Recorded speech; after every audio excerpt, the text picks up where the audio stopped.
So, for the first episode of Composer Notes, I am so happy to be joined by the amazing flautist and friend, Anna Fisher Roberts. Hey, Anna.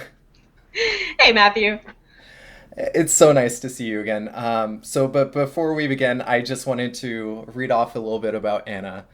Praised for her intuitive musicality, her wide range of technical abilities, and her natural stage presence, Anna Fisher Roberts brings the masterpieces of classical music into the modern era. With innovative, interactive performances featuring both brand new and time honored pieces, Anna ventures to bring classical music to modern audiences of all ages and backgrounds. Anna is a native of Flagstaff, Arizona, where she studied with Jeanette Moore, who served as the principal flautist of the Flagstaff Symphony Orchestra. She also earned her Bachelor's of Music in Flute Performance at the University of Wisconsin-Madison, where she studied flute with Professor Stephanie Jutt and Dr. Timothy Hagen. During her time in Madison, Anna served as the principal flautist of both the UW-Madison Symphony Orchestra and Wind Ensemble. She was also a winner of the 2018 Irving Shane Woodwind Competition. I might also add that her performance was selected for the premiere concert of the Hamel Music Center, which later won the Mullen Prize for Sacred Music in 2020. Piece written by Matthew, of course. Yes, I had to throw that in there. uh, Anna performed with several chamber groups and has served as a featured soloist. In Madison, Anna formed and conducted the Impromptu Chamber Orchestra, as well as conducting the Madison Flute Club's Adult Flute Choir and the Madison Area Baha'i Choir. Now, Anna, before I move on, from my understanding, you've also been extremely active in the Chicago area as well. Yeah, I've been working with the Chicago Flute Club, doing some flute choir stuff. And I've gotten to play with the Wisconsin Philharmonic a little bit as well. Before the pandemic hit, I got to sub with them. And I got to play Libby Larson's symphony Oh, really? with them. Yeah. Oh, that's so cool. I just randomly got to sub principal on this concert. And they were like, we're going to play Libby Larson's Symphony Number 3. I'm like, that's awesome. Oh my So, gosh. I didn't yeah, know and she that. was Is there a there. recording anywhere? I don't know if it's recorded, Okay. but she was there. It was Oh my awesome. gosh. It was so Yes. cool. I'm Like, really this is the jealous. best sub gig ever. Yes. I mean, of course. Yeah. That would have been, oh my gosh. I'm really jealous of that. So I just wanted to start out. So this we're going to be talking about the piece I wrote specifically for your project, the Telemann Fantasia number 4. Im modernen Stil was the title I attached to that. Um, but I wanted to go over the background of the piece a little bit, since Telemann, while very well known in the music community, the Fantasias in general aren't written about as much in scholarly work, and generally people outside of academia aren't as familiar with Telemann's works.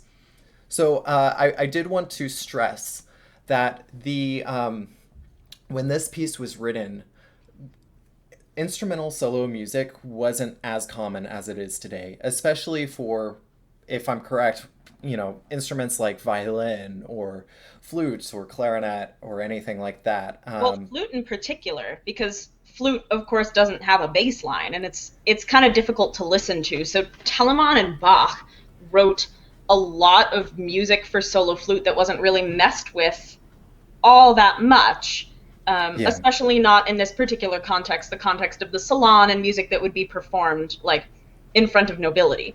yeah. It was usually piano or piano and voice or something like that. This was kind of unusual. Exactly. And correct me if I'm wrong. So we know each other actually from our schooling, but we were both in a class, and at the time there was this thought that the voice was king. Um, there was a hierarchy of music. There was basically vocal music, and then there was instrumental music, with instrumental music being less so because it couldn't convey the emotions that the voice was able to convey. And so composers like J.S. Bach, C.P.E. Bach, and Telemann were starting to really be praised around this time for their ability to make the voice, I guess I should say the instrument, more voice like in quality. And so this was, as you know, as we've discussed, this is, you know, kind of a really important thing for the literature. So the Fantasias themselves were published in 1727 to 1728, and I found this. I thought this was interesting, but evidently the first publication of it was actually mislabeled it and said it was for violin with bass.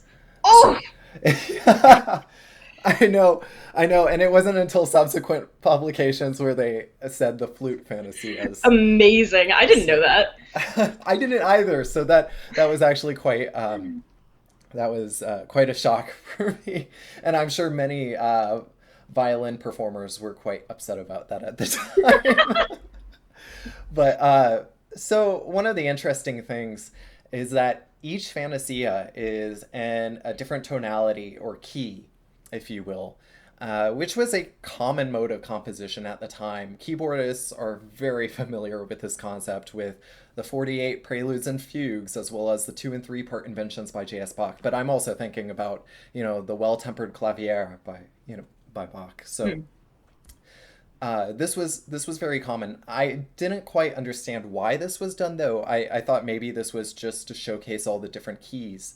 And I read something actually that made quite a bit of sense, and it was that each key was understood to produce certain affects, essentially different moods which were produced through juxtaposition of keys. So in the Baroque era, composers aimed to arouse the listener in idealized emotional states. So, according to George J. Bulow, every aspect of musical composition reflected this effective purpose. So, the thought was that music, similar to the Greek concept of ethos, could inspire certain feelings and emotions. And so, different keys and different tonalities were used to, for instance, be more jovial, to some of it was to like incite war or to exorcise demons. It could have been all of that sort of different concepts. Of course, by the Baroque era, it wasn't as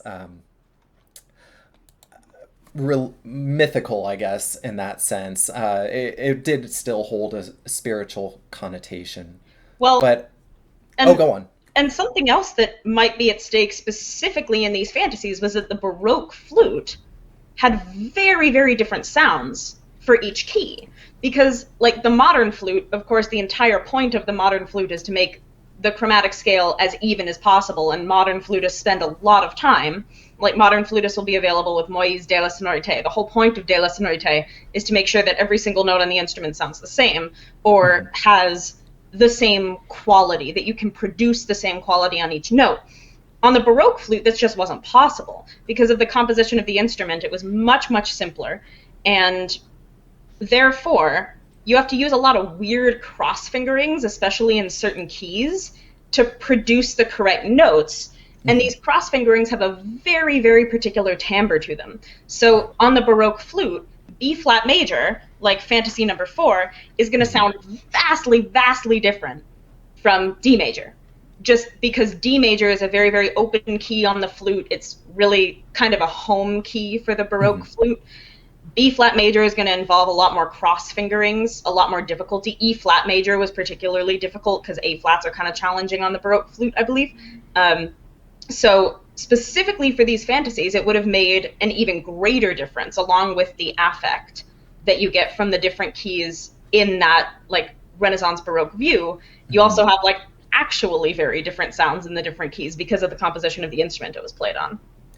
Oh, that's interesting. I hadn't considered that. As composers, we generally have to think about the range in which things are presented, not only because of dynamically, but also color. So, dynamically, the flute is the most brilliant and piercing up in the upper register, and then it's very haunting.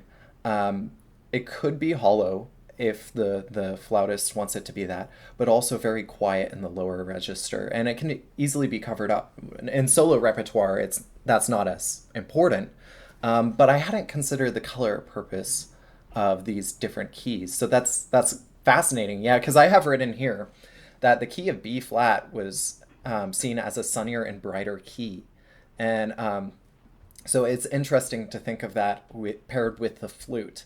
Um, but I didn't know this as well, but the key of B flat was evidently associated with dance. So, Oh, so the second and third movements have been debated by some scholars as being either a polonaise, a bourrée, a tambourin, rigodon, or a rondeau. Um, but you really see that dance-like quality show up in the second section, the allegro, and then the yeah. closing section. Um, but I thought was really interesting. Ernst Pauer stated that the key of B flat major has an open, frank, clear, and bright character, which also admits the expression of quiet contemplation. And especially in that first movement, that is so it's so reflective. You really listen to it and Yeah, you hear that contemplative nature. definitely.